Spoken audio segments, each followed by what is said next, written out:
I want to welcome Peter McMath. I'm going to let you introduce yourself, Peter. But we've been working with the team to put this together, and we were hoping to have some other folks up on stage, but there's some quiet period things going on that we won't even get into. But without further ado, I just want to let Peter say hello, and I would like to thank everybody for joining us, not just for this workshop, but for the whole afternoon, where we are going to focus a little bit more at the top of the funnel topic. So, obviously we'll talk a little bit about this. Jim's going to kind of bring up the team afterwards with Deborah, and we'll do a little bit of research on how innovations from Asia have really kind of helped fuel growth digitally in lots of different markets. Not everything works everywhere, so we'll dive into that. The Bamboozer folks have got a live demo set up in the far corner, kind of over where the one-to-ones are. So we encourage you guys to go say hello to there and just figure out how this whole live selling stuff works. So that's the segue to you, Peter. Thanks, Kent. Yeah, no, great to be here. I want to say thank you to Kent and Jim for putting this event on. This is my first time doing this, so I really appreciate it. Maybe before we get started, just so I get a temperature check on the audience, it would be helpful, maybe just by show of hands, in terms of people from the brand side. How many brands do we have in the room? Okay. Amazing. Great. So a little introduction to myself and today's topic. So Peter McMath, I'm the Chief Revenue Officer at WPIC Marketing and Technologies. We're a China-based digital e-commerce service provider. I'm based in our Vancouver office out on the West Coast, and I'm fortunate to work with teams across our global offices. And so, a little bit just to level set on the perspective that we have, where we come from, the work that we see on a daily basis. WPIC has been in Asia for the last 17 years. We're headquartered in Beijing. Teams across Beijing, Nanjing, Hangzhou, Hong Kong, Tokyo, Osaka, and Vancouver. We also have a remote team coast to coast here in North America that support many of our global clients with all things China market entry and growth primarily. And so fortunate to have teams around the world that are really geared to support our clients. I'm also joined today by our partners at Douyin and TikTok. We've got Mia and her team in from China, from Beijing and Shanghai respectively, and then Michael, who is based here in LA with the US team. And so we'll talk a lot today about our work with Douyin and TikTok and a lot of the trends that we're seeing and the work we're doing inside of social commerce today. And so I just wanted to introduce them. They've got a little booth out front, so if you haven't had the chance to introduce yourself to that team, definitely take advantage of that. For context in terms of our perspective on the types of organizations that are in our world that we work for on a daily basis is a really wide range. And so, we cover verticals from, child, baby, maternity, health and wellness products, fashion, apparel, you name it, we're very active in it. The other nuance to our organization is size and scale of company, from large multinationals that have existing teams in market to earlier stage companies that really have no presence or footprint within the APAC market. And so we believe this is a really important viewpoint as companies are at various different stages of their journey into international expansion, into global e-commerce development. And what's appropriate for a brand is really based on a lot of their aspirations. And so companies of varying sizes and scales have really different requirements. And so that's something that we take into a lot of consideration within our work. So for today's discussion, I want to talk a lot about social commerce. I want to talk about traditional e-commerce. And so, on Douyin in particular, and for those who aren't familiar, everyone's obviously familiar with TikTok, especially if you have kids. I'm sure it's being used on an hourly basis. Douyin would be would be what a Chinese user would use in market to have that same experience. So it's a different app, but effectively a similar concept. And so it's the most popular short-form video app in China today. It also has native live streaming capabilities, which is extremely popular. And this is really leading the way with modern trends, and we believe is a big part of the future of digital commerce in Asia today. Some stats that I think are pretty staggering. When you look at traditional e-commerce marketplaces like Tmall, they would state, they have 900 million monthly active users compared to now Douyin with 600 million daily active users in a much shorter period of time. And so we're seeing this really, really intense growth that we think is really powerful, and that every brand across every segment should really be paying attention to today. And so when we start to think about this trend and where we sit, which is really at the forefront of where are consumers in China spending their after-tax dollars, for the last decade in China, it has been really dominated by traditional e-commerce platforms. And this, I think, really, to take a step back, has been created in this traditional e-com sense through how the internet came to scale in China. And so, the mobile phone is really what led to the development of the internet in mainland China. Unlike the rest of the world here where we have desktop computers, we would have staff in China that probably haven't been to a website in 6 months. A Chinese user is really only going to access the internet through various applications. And some of the big tech companies, think Alibaba, think Tencent, the owners of Tmall and WeChat and JD, respectively, they have done an extremely good job at owning consumer trust. Platforms like Tmall have put in nuances like 7-day no questions asked return policy, and this has really protected the Chinese consumer. And so that has really given way to the dominance of platforms like Tmall in China for the last decade. And that, necessarily isn't a great thing for a brand that wants to build a direct relationship with a consumer. Here in the West, D2C, is a standalone native e-com stack, whereas direct-to-consumer in China has really been marketplace for the last decade. And so this is what we would describe as e-commerce 1.0. And really what brands are doing is they're launching in these marketplaces and they're capturing existing demand, converting that inside of a marketplace store, and ultimately selling their products to an end consumer. To build brand has all happened outside of these traditional marketplaces. And so platforms like WeChat, Xiaohongshu, which would be known as Little Red Book, and Douyin for many years as well, have really been the platforms that have owned content. And this has been the big shift in the last really 1 to 2 years, has been the rise of content, the rise of social. And now what's really exciting is the event of social commerce. And so when we start to look at social commerce today, and you look at what we care most about, which is where consumers spending their time and attention, you have an average daily usage of over 2 hours a day from an audience of 600 million daily users. That is extremely powerful for a brand, and something that brands really can't ignore today. And so this is really the premise that we're spending a lot of time and attention focusing for brands today on. And to jump in real quick, just to tie back to this morning, for those of you that caught Jose's presentation, that huge pie chart shift from 21 to 22, was it, I think the Tmall, was reduced by half, and it was all the live selling that took that over. And when you look at the number of hours being spent, it helps you understand that. Is Jose's data pie chart the inflection point? Maybe so, but it's probably what you guys have been seeing, a rapid shift away from the closed gardens, if you will, of China's platform world to the more open. Platforms like Tmall have historically had roughly 58% market share of all online sales in China.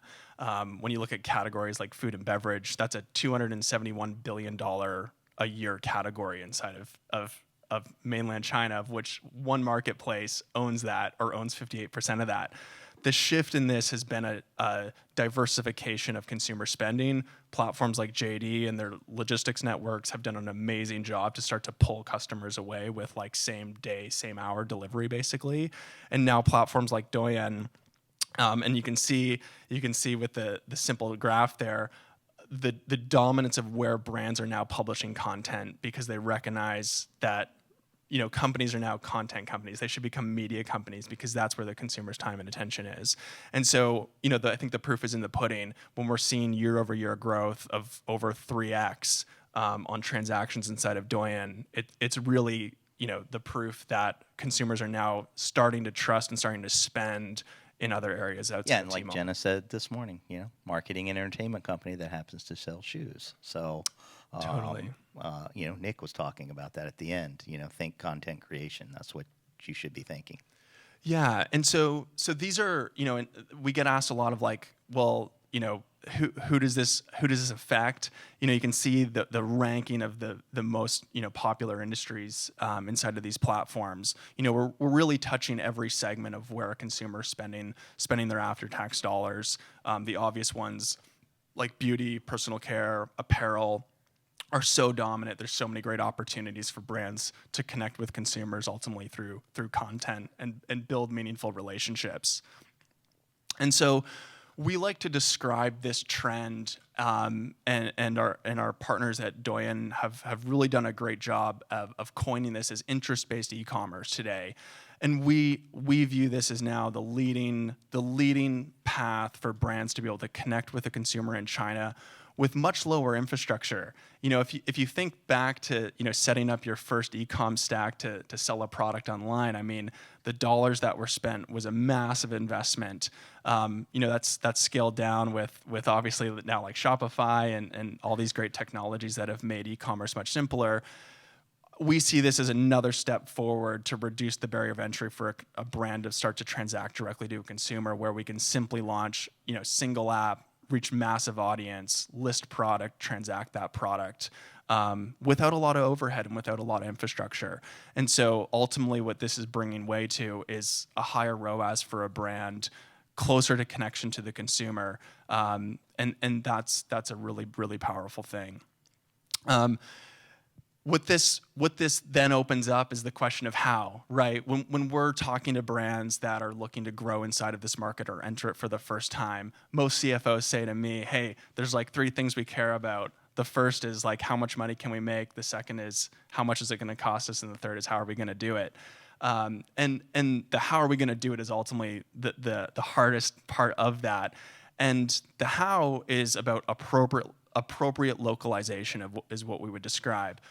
Brands on this side of the ocean are successful for a reason. The playbooks they've deployed here in North America or in European countries or Australia has really effective. It's obvious when we find brands with great products, with great messaging that connect to the consumer. The challenge for these brands and marketing teams and product R&D is to really get line of sight to what's going on the ground in market and to appropriately localize their brand for these ecosystems and for that consumer. And so our Creative Labs division works with brands on a daily basis, creating content from the ground up, localizing content, helping marketers in a CMO's office really understand what decisions, what type of content, what is relevant, and how that should be positioned. And that's true across all industries and verticals. So yeah, just to jump in, there was also the how much question, and I know a lot of people, and you nailed it with the first call they made to organic online 20 years ago.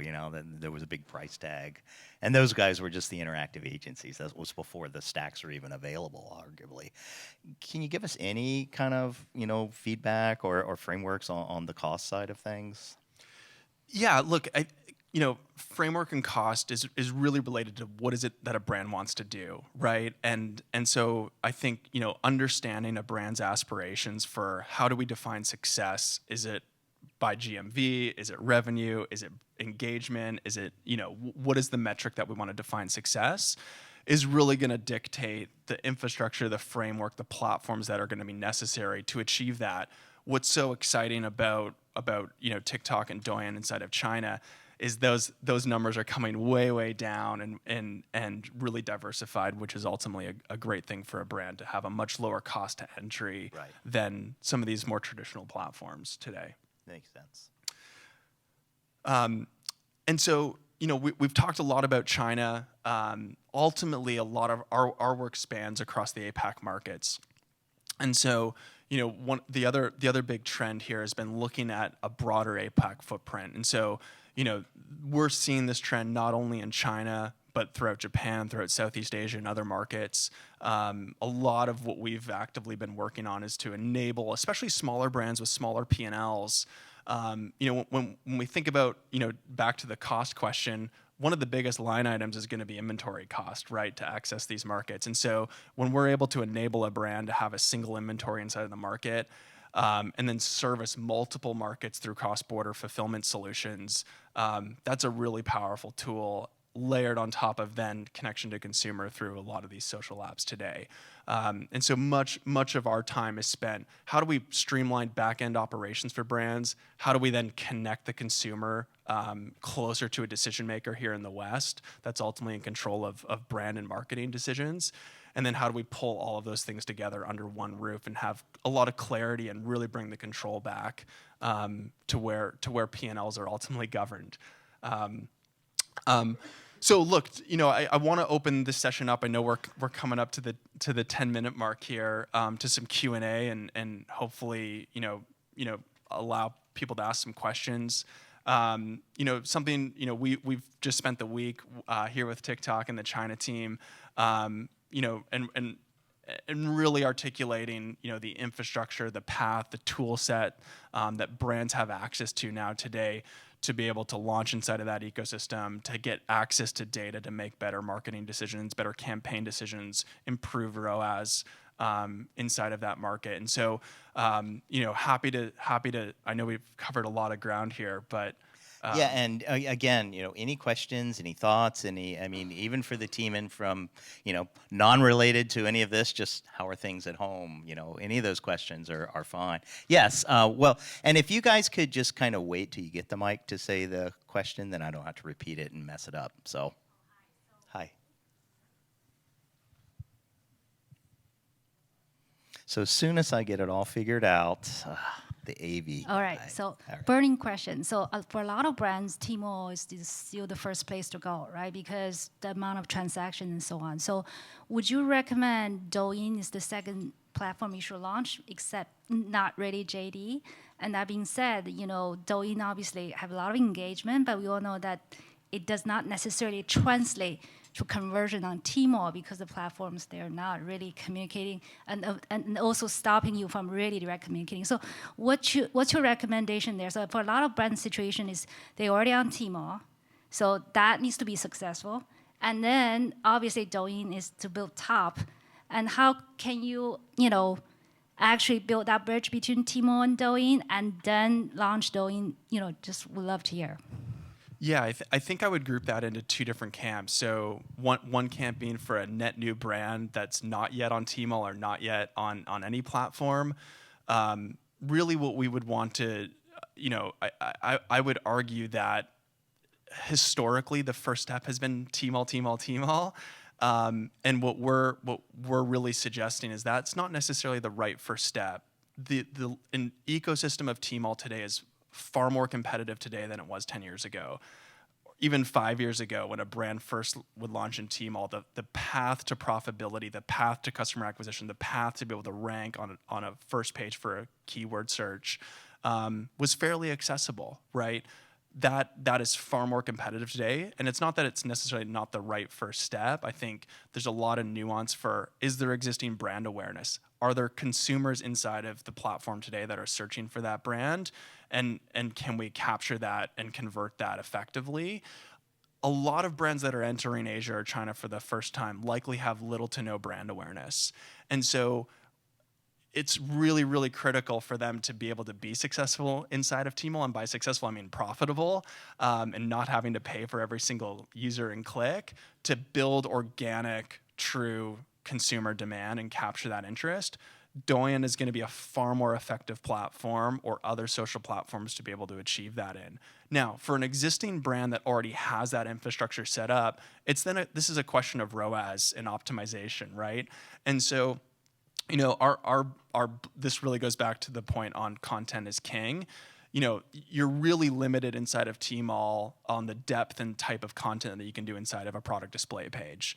You can get somewhat creative, but you're really limited. The virality of effective content deployed inside of a social media platform is unparalleled. When we're thinking about long-term brand development and brand search building, that's ultimately going to generate long-term revenue. And I know you guys obviously work a lot with Tmall. There's also Tmall Global, which is another option. What about Taobao Live though? Where does that fit? That's in the Alibaba ecosystem, but yeah, I think there's a lot. There's always a lot of misconception about the differences between Taobao, Tmall Global. The Tmall Global, Tmall Local discussion, I think, is really skewed. For a Chinese user, when they're accessing any of these platforms, they download the Taobao app and they're searching Taobao. There's not a Tmall or Tmall Global app. It's one app, it's one platform, it's one user base. The difference is really back-end operational differences. So one question that gets asked a lot is Tmall Global smaller? Like we hear it's a 10th the size of Tmall Local. That's totally not the case. The reality for Tmall Global is only accessible for a foreign entity. So a local Chinese company cannot establish a merchant license inside of Tmall Global. And so really what that difference in GMV is a reflection of foreign brands versus local Chinese brands. On a consumer demand and consumer search standpoint, it's the exact same thing. There's no difference in platform from that standpoint. The live side so Taobao Live, super effective tactic, super effective platform, massive audience. This really gets into a discussion around influencer marketing, having an influencer with an audience that's an authentic audience that's going to align with the brand, and most importantly, what's critical to get Taobao Live right is for a brand to be able to capture that and be able to remarket to that consumer versus a flash in the pan.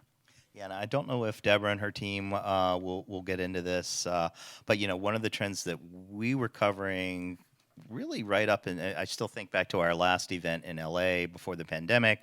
That was when the number of Chinese sellers on Amazon past the number of US-based sellers. So lots of Chinese brands are now being created and things like that. So is that part of the whole, it's like, you need to go compete with that Chinese customer because you've got an established brand. We know it can be really expensive to establish your brand in China. Maybe it's cheaper now.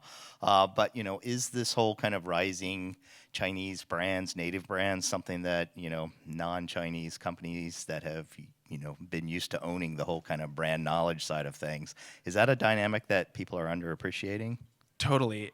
I think it's a reflection of how competitive the market is today. And it's also leads way to the importance for brands to really understand the market and what's happening and to be aware of the local players, right? I think most brands in the West are aware of the large global players within their respective product category that own significant percentages of market share. Very few are aware of the dominant local Chinese brands, like within beauty, companies like Perfect Diary, that have really dominated the space and have simply outspent every single Perfect Diary spends something in the neighborhood of 62% of top line revenue on marketing.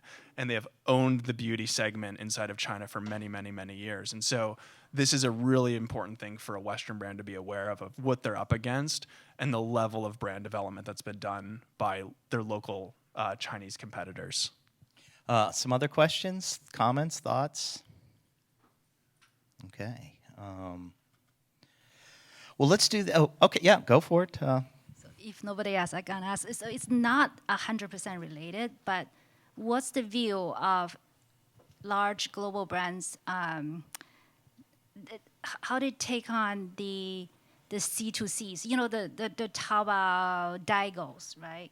So traditionally it's viewed as divergent, but I heard a lot of brands kind of view them as a quick way to actually, without huge spending on advertising, but you actually have kind of this very strong network of C2C sellers that actually advocate for your brand. So I think just love to hear what's international brands' view on that, because for a lot of brands have the same struggle, because as you said, it's very hard to dominate or stand out for a kind of as a brand on Tmall, but once in the Taobao ecosystem, if you have the C2C support for you, even if it's diversion / Daigo or whatever it's called, but it's kind of also can be coined as social selling per se. We'd love to hear.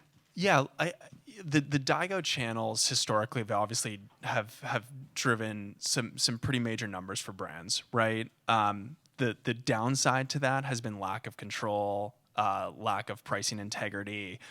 What we see in the data and ultimately what we look at is like where does a consumer want to spend what channels do they want to buy through, right? When we look at inside of these platforms and we look at multi-brand stores related to like a flagship store, for example, where the consumer feels like they're having a direct relationship, on average, depending on the category, I mean, 98% of the spend is going to be on a flagship store versus a third-party seller.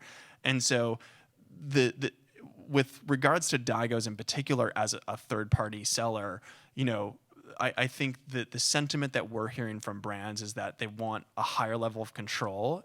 And ultimately they want to consolidate that and own that relationship directly with the consumer. What we believe in our heart of hearts is ultimately when a Daigos for brands are doing massive numbers, they've just simply sucked up all the oxygen in the room that probably should have gone directly to the brand anyway. And so we see it as a reflection of if there's demand for Daigos to take on a brand, that's just positive sentiment and positive feedback from the market and from individuals that are like, I know I can sell this brand. That's a good thing for a brand to have that. Our position is that we should own that directly, right, and not give that up. And so, I think what we're seeing is the shift inside of like influencer marketing and channels like that to have really influential individuals with large networks to be able to drive large levels of brand development and awareness is a really effective tactic. But from a point of sale perspective, our position, the sentiment of many of the brands that we represent is they want to own the channel. And maybe the definition police, Daigo means? Would be an individual that's effectively buying product and then selling it on a peer-to-peer marketplace like Taobao in China. Any more questions? Comments? Anybody want to self-promote? No, I'm joking. I was looking at you, Juliana. Anyway, so on that note, I'm hoping Juliana will step up and wave.